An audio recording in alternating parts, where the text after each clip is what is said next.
Hi guys, so we're back with some sneaky South American action with Kemvar. So let's face it, these guys are hanging around in the jungle and basically getting ready to shoot everyone. Would that be right? Pretty accurate, yeah. But seriously, what are they all about then? Our South American friends. First of all, with Mercs, I mean, we could really take the opportunity to put groups in places that don't normally get a lot of love in games in general, let alone miniature games. And so we thought Brazil and Central America, we really wanted to touch on that. I did some research into the locations and found out that they are actually they have two very strong energy companies. And I kind of took a little bit of one name and a little bit of another name, and it came up with Kemvar. And in effect, they supply power to the world in Mercs. I mean, they have a control over the energy and how it flows into this in the world of Mercs. And therefore, they would need some sort of security. But are the Kemvar actually the security forces for the energy companies, or are they something slightly different? They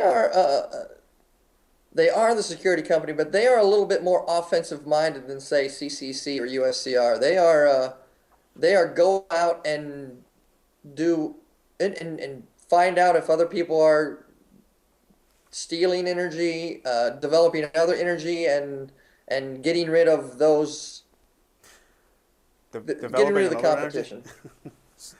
Stop anybody ruining their monopoly, basically. That's right.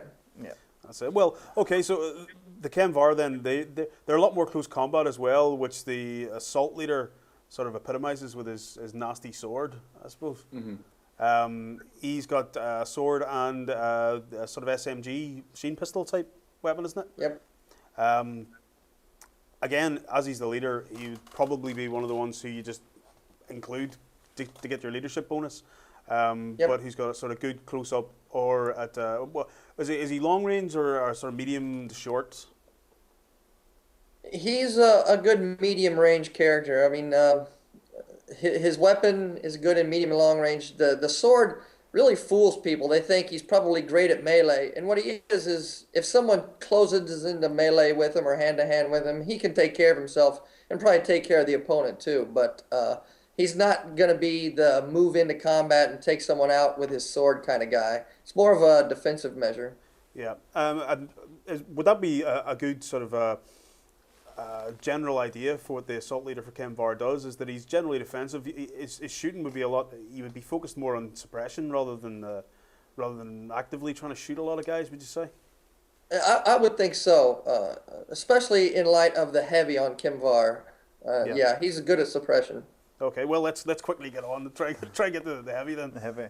We have MONKEYWRENCH here, who is our next Kemvar guy.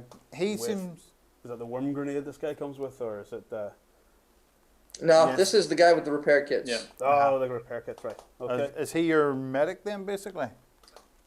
For Kemvar, in a way, I mean, because their armor is so prone to failure, that he's essential for keeping your guys going on the field.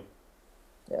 So. Yeah, Kemvar doesn't have a medic per se that heals blood, but their armor failures are so high because of their active camouflage that if they get stuck and their armor's broken, they can't really repair. None of them have good repair skills. So your MONKEYWRENCH is moving around and keeping people going. Yeah. We should mention actually that mostly Kemvar come with a level of camouflage that makes them sort of harder to spot and harder to shoot at. Yep. So that's their sort of overriding faction rule that they come with. Right. Is their favorite bit of kit. So the MONKEYWRENCH then is going to keep their armor functioning, if not the guys inside it. Right, because if their armor breaks, they don't have the camouflage anymore, which means they're in the open and they're doomed. Yeah, in Mercs, like many other games, you do not want to be stood in no man's land. No. Right. Again, that's the joy of having the snap 2 rule. Yes, snap 2. If we move on to the heavy assault for Kemvar, how would you recommend us using our heavy assault?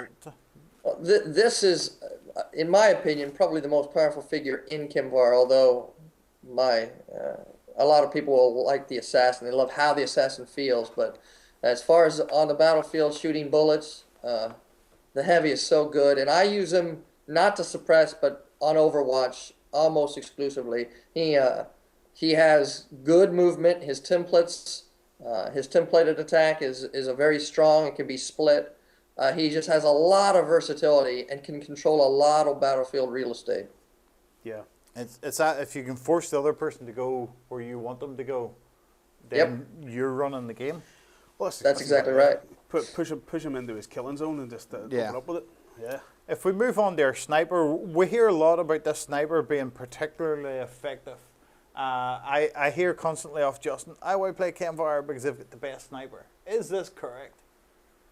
Well, people that know how to use the sniper, they love them, and not because of her primary attack, but because of her secondary attack. I mean, she can fire, every round. The first round she can do a primary attack, but then she can fire repulsor tags. Yeah. Those are a very cool idea. That when they hit a target, the first one doesn't do anything, but subsequent repulsor tags on other targets keep the models from going a card length towards each other. So, for example, your monkey wrench can no longer get into range to repair a model, or medics some other, or leaders. or crazy other things can happen where you can repulsor tag models away from each other and they can fall off of buildings.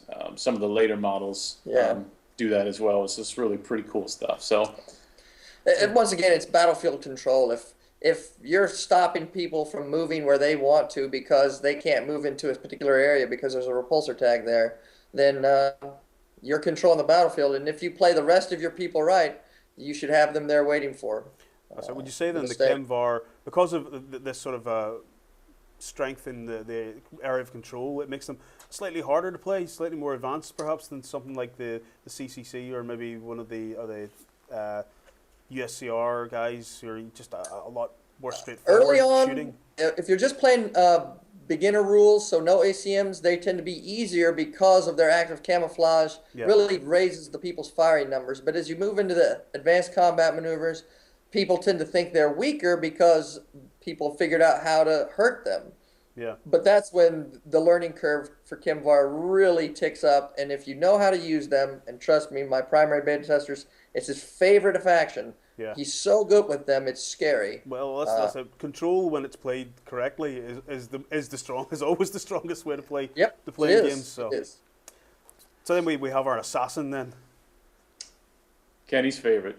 Yeah, Kenny's favorite. He calls him the killer.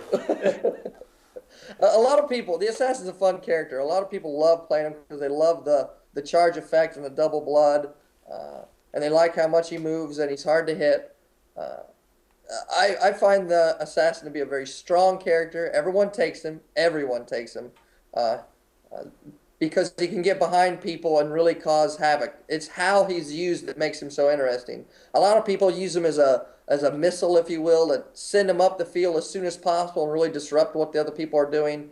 And other people use him as an assassin to just totally decimate them when they're down. So the assassin kind of waits and waits and waits. And when you get some blood on some people, then the assassin goes and he just finishes people dead, dead, dead, dead. And that's really demoralizing from my perspective.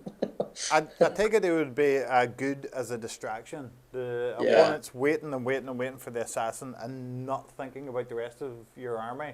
And it ends up the assassin has very little to do. Right. He moves so fast, you always have to be aware of him. Like, when is he going to go? Like, when is he? And so you can't, count him out ever. When people will play me or Kenny at conventions, we usually end up winning pretty handily.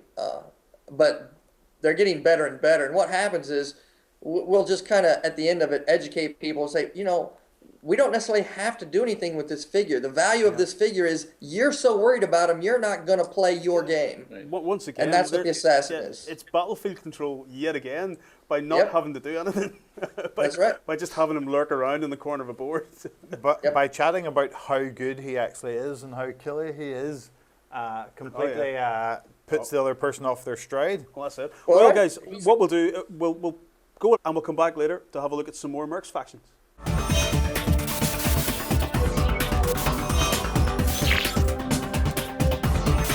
with it.